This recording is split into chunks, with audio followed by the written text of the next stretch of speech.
The second scripture reading on this morning comes to us from the 35th chapter of the book of Isaiah, starting with the first 10 verses. Actually, we're just going to do the 10 verses. I'm not going to go beyond that. The wilderness and the dry land shall be glad.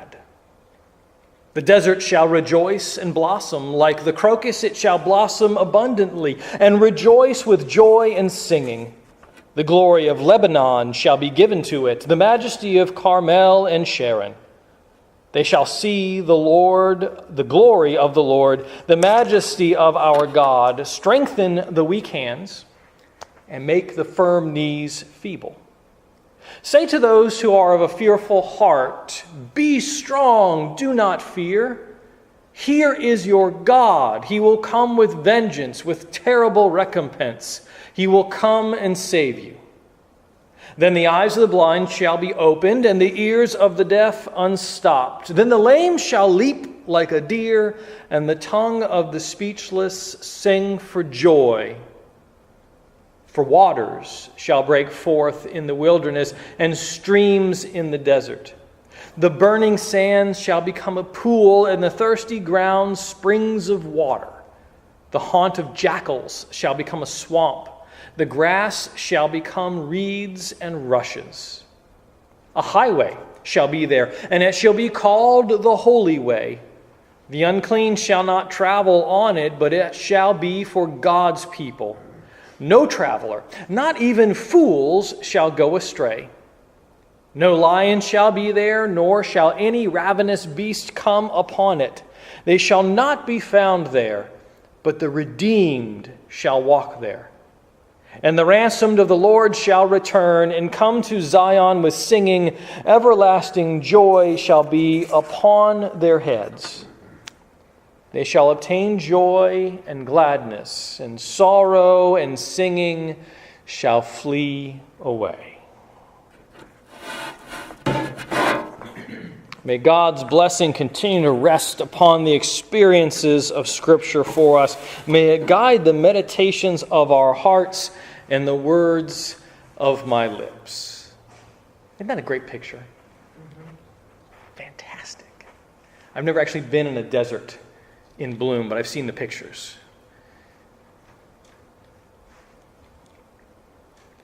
Isaiah as a book is an interesting text. We've been living in the prophets for the last few weeks. We've got a few weeks left to go. Last week, Chaplain Kim had us in Ezekiel with a prophetic vision, and today we're in Isaiah, which is, it's, you hate to say you have favorites, but you got favorites, right? Isaiah is a favorite for me. And we're in the part of Isaiah, the latter part of Isaiah, the part that is geared toward the people in exile. And it's a part that tends to have these incredible images of hope, of redemption, these visions of restoration. But if we were to step back from this 35th chapter that we just heard, the chapter before is not a redemption vision. It's a series of woes. And that's one of the things that prophets would do. They would point out where we are struggling in our relationship with God and each other, but then God would also direct them to these moments. These moments of words of hope for people who have been dislocated from their places of being. And it could be a literal geographic, like exile. I think of right now folks in North Carolina and South Carolina who are still out of their homes, and people in California as well, and other parts of this nation and the world. Because it's not just natural disasters that dislocate us, but it could also be an emotional dislocation. It could be a psychological dislocation where we are off of our centers. And then this chapter, this image comes in.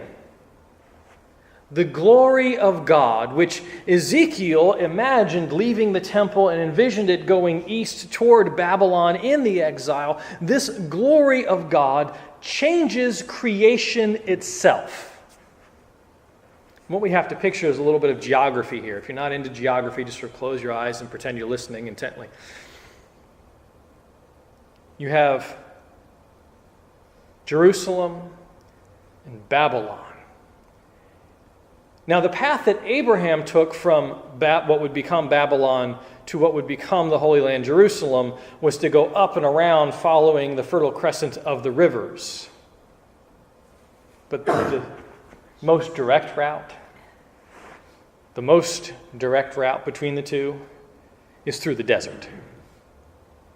Most of us aren't keen on going through the desert. The desert's not really a place where we want to go, and yet Isaiah tells us that the glory of God is changing creation itself. This direct route through the desert from Babylon westward back to Jerusalem and Judah and Mount Zion itself is going to spring into the fullness of life. Showers of blessing are going to spread forth, and the people, the nation in the ancient text is not as we think of a political state today, but the nation was a reference to a cultural, religious group. The community of faith, the corpus, the people, they are going to travel through the desert. But before they get to that point, the text acknowledges, it tells us that the people are afraid. Now, if this is the people in exile, they are afraid because they've got the stories and the experiences of being dislocated from home, and now they have settled. They've been told to pray for Babylon and to have children and raise families there, and now this image is coming up saying they're going to be dislocated again, that they can go back to the Holy Land. But that sort of thing, even if you're excited about the move, can cause no small amount of anxiety. And when we are anxious, when we are fearful, the body's chemistry shifts. The world around us slows down. We can do a lot of things when we are afraid. We can move mountains and face absolute chaos. We can convince ourselves of a lot of things because we are afraid as well. We hear stories coming out of places of disaster and of conflict, of people going in and doing absolutely miraculous, healing, heroic things. And we hear stories of people being undermined, gaslit, manipulated, and shifted because of their fear. May God bless and keep us as our lives have been transformed by fear. May God keep the people, especially those whose lives have been shortened because of the fear that has been instilled. And so the anxious heart of the people in exile, it seeks clarity, and it's going to grasp at things of God and try to make gods of ourselves. And anxiety that comes from generations of bondage, from generations of exile, well, that anxiety is hard to let go of. And the text tells us that the people who have been powerless, who have lost position and prestige, the people who have been dislocated and devalued, people who have been concentrated into camps, who have been placed into ghettos, people whose knees have become weakened, whose hearts have quivered in fear, whose hands have become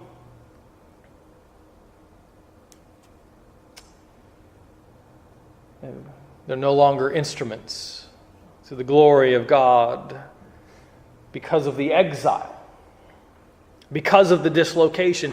The text tells us the vision, the redemption says, be strong, fear not, behold your God.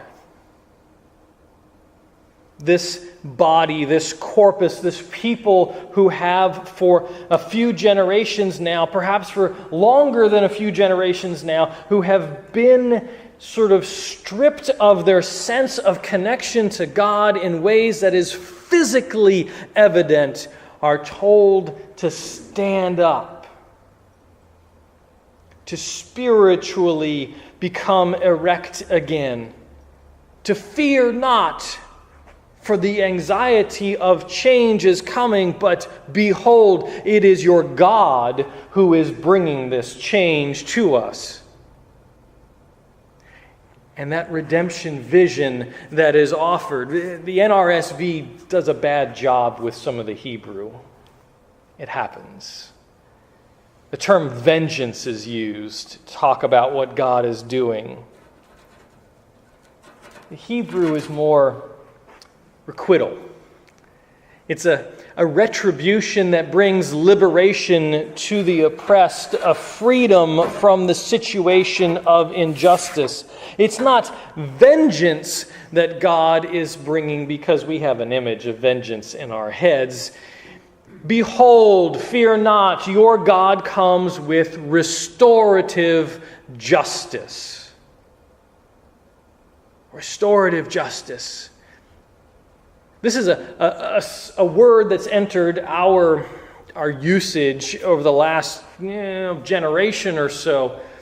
We often use it in the sense of a criminal justice system that focuses on rehabilitating the offenders through reconciliation with the victims. One of the classic examples is South Africa, the Truth and Justice courts that came into being after the end of apartheid. This realization that things like rampant racism do damage to all of humanity. God is coming with restorative justice, with redemption. And so Isaiah's vision of this redemption, this restorative event, is played out in the body and in creation. The prophet receives this word from God and shares it with the people and says, listen, I understand that psychologically, emotionally, spiritually, physically, we are just worn down. Creation itself seems to be worn down. And yet, God is coming, and that which was desiccated and desolate is going to burst forth in abundance again. The bodies that were racked and wrecked are going to be restored again. The people that have been oppressed will be reconciled. The people who broke relationship with God, the people who've broken relationship with neighbor and with themselves, because we do break relationship with ourselves. We are the easiest ones to lie to.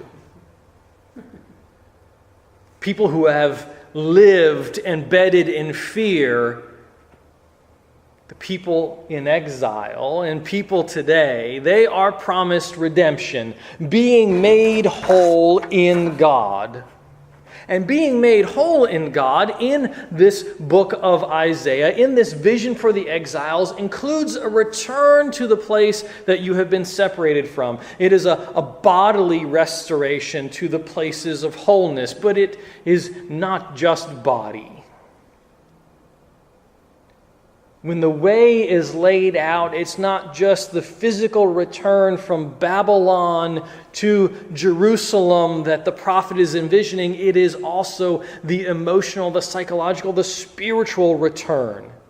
It is that vision that opens Isaiah's text when the nations will gather. So the way is laid out, the prophet says, a path through this desert wilderness, a direct, straight route, not one of these meandering ones like I take sometimes when I think I know where I'm going. And this path, this direct path through this wilderness is going to be phenomenal. This glorious, bursting, blossoming desert land. It's a path that is wide and easily traveled. It's not a place of anxiety or fear, because the people who are traveling that path will be traveling with God from the places of exile where we are sent away toward this restored life. It is good news when the prophet says the fool can even follow this path. And we're in need of a good news. A word that calls us out of place. One that pushes against the data points and the perspectives that are often peddled and offered. This redemption vision calls us from our places of fear and fear-driven destruction of the neighbor and of ourselves toward this restorative justice that is God with us. It's the people returning. It is the hope of the church today, a redemption vision. Thanks be to God, and amen.